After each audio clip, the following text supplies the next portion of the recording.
Hello everyone, I am going to continue on with the posting. It's just easier probably to do this in a video really.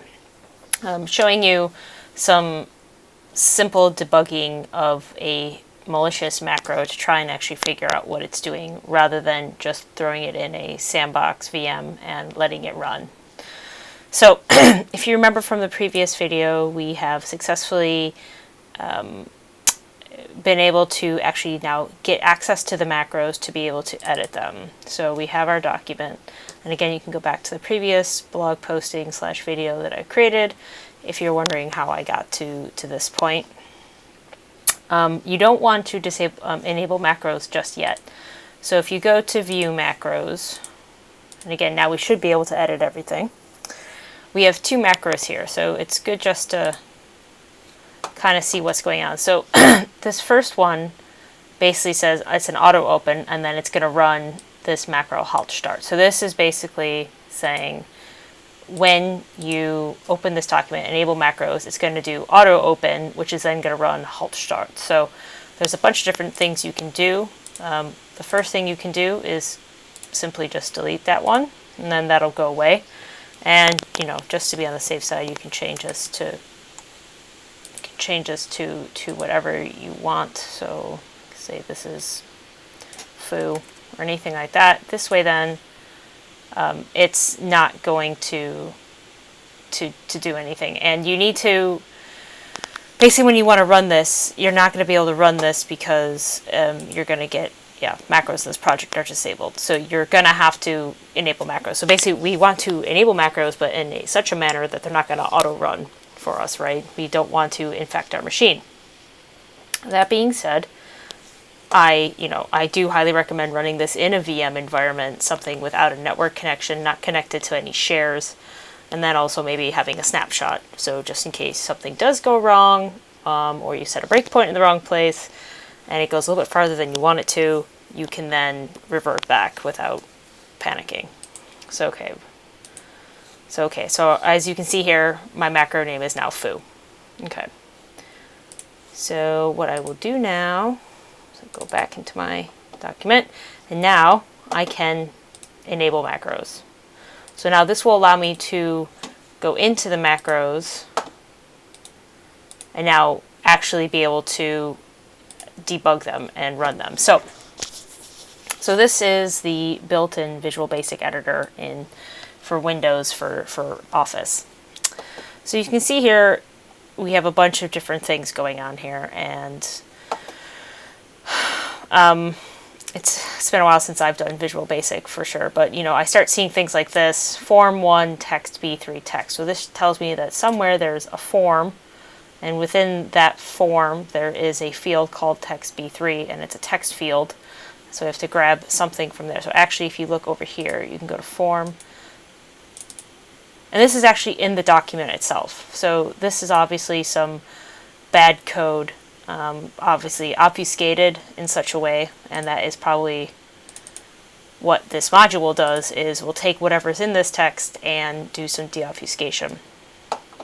So you can see here, if I1 is equal to whatever this length is, then you set this to bezet I1. So this is a function, and you can see the function bezet here.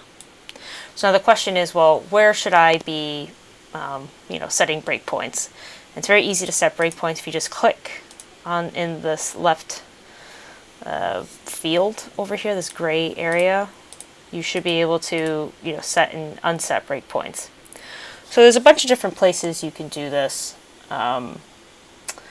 and the big thing is usually you want to look for something like this. Looks very interesting. So basically, if you set a breakpoint here, this will stop the program before it gets to this point. And so you can see here, so if dx equals 4, which is probably going to become true, then it's going to be shell. And again, if you start seeing things like shell or run, that's probably something you want to take a look at. And then this very not nicely called variable. Again, bad guys don't do variable creation very well, And so they make it something that's a bit harder to read and to understand. It breaks up the flow. And then we have dx equaling -1. So shell, whatever this is, and then this looks like to be an integer. So what we can do is we can say, okay, where do we see this povozny? I'll just say povozny. That's probably not really how you should say it. But you see that povozny is set up here. So I'm actually going to set a breakpoint here. And so now I have 2 breakpoints, and I can set it other places as well. And like we can set it here maybe just to see what this thing is. And then there's something else we can do in Microsoft, and that's actually set something to be watched. So if you right click, there is an add watch.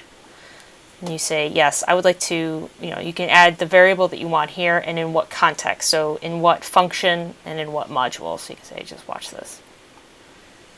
And you can also change the watch type. So you can watch it or break when the value changes. So at any point, if this value changes from, let's say it gets set to,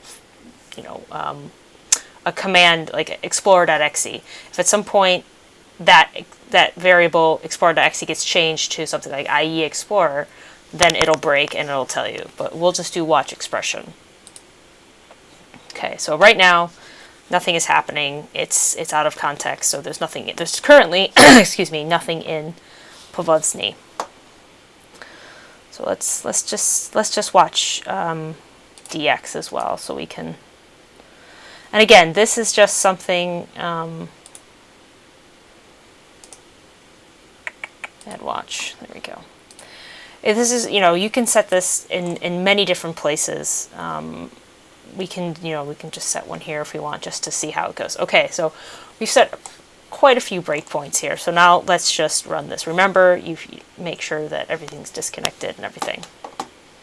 Hit go. You say, well, what do you want to run? You're like, I want to run foo.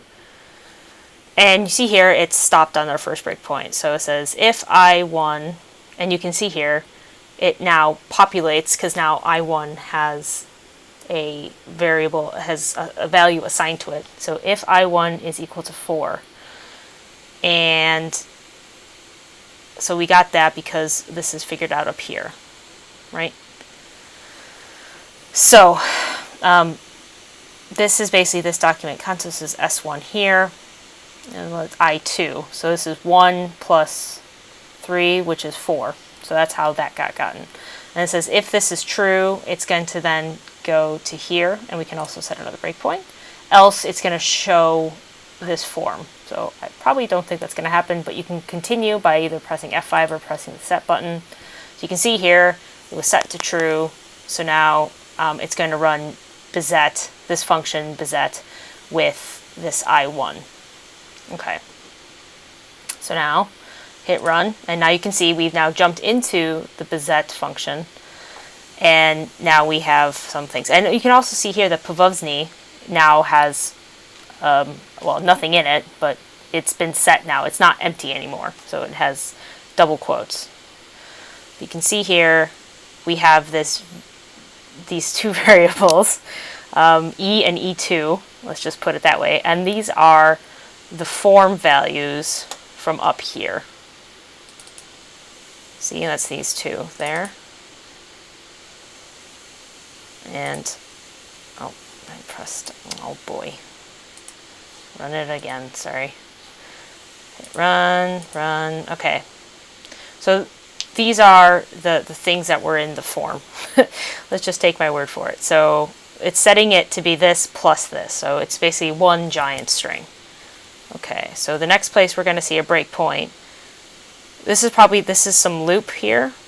We could set that to see what that is. So let's just set a breakpoint, sure. So it says if this is equal to this, so this is currently what seems to be 0 and 0, then dx equals dx minus 1. And you can see here we're watching dx. So right now dx is set to 0.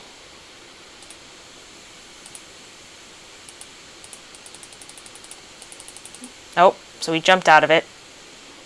Unfortunately, we didn't see, well, that's not true because we said, so basically what we saw was this if dx is equal to 0, which, as you see here, dx is equal to 0, then you're going to do this. So this is running the character of whatever this value is, which I should have watched that. Let's see if I can watch it now. Might be too late. Okay. And you can see here, this is the character. So these is like different strings. But anyways, and again, this is something that, you know, you can sit here for hours and just start putting watches in and breakpoints to see what makes sense to you to figure out what's happening. Okay, so right now we're here. No, we're here. We'll hit run. So RVG is 1, 2, 3. It's going up, right? So once we get equal, it's going to jump to the next one. There we go. Oh, we can see here CMD, so well, CM, oops. Okay, let me stop this breakpoint. This breakpoint's annoying me.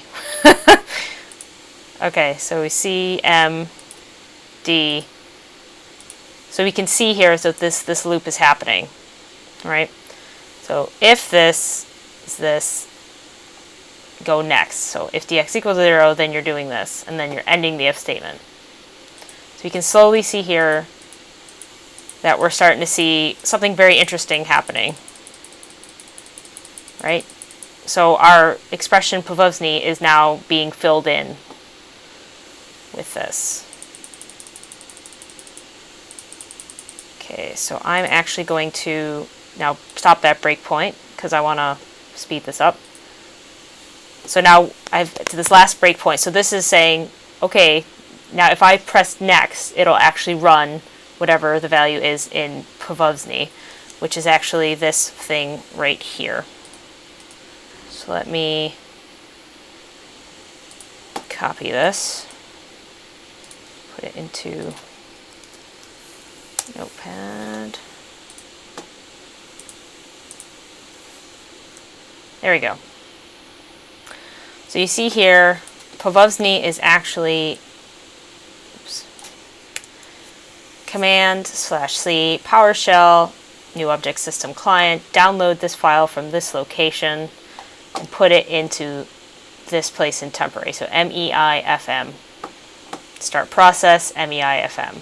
So this is, you know, basically a bunch of IOCs that you can now go off to and check against your environment. Now, could this have been done with running in a sandbox environment and just letting a tool do it for you? Of course. And obviously, depending on the level of obfuscation, that might be the best course of action. But you know, this is how you learn. And it was just something that I was interested in seeing because I do some of this stuff on my day job as well. So it'd be interesting to see, you know, and also depending on, you might get different IOCs depending on what version of Windows you're running, what version of Office that you're running. So although it's important, obviously, to, especially in a day job, to get the IOCs that are necessary for you right away, you know, if you have time to go back and actually play around with the code, you know, you can learn and see how it can interact. So let me go back to this. So you can see here, it's basically going to say if dx equals 4 and dx does equal 4, so of course it's going to set it to true. I want you to do a start a shell and then run PowerShell and do all that stuff to download that file. So obviously now you can go and look for robertfuller.com, see if anybody's gone and seen that in your environment, look in and see if anything, this meifm.exe is anywhere in your environment in the temp history, in the temp path.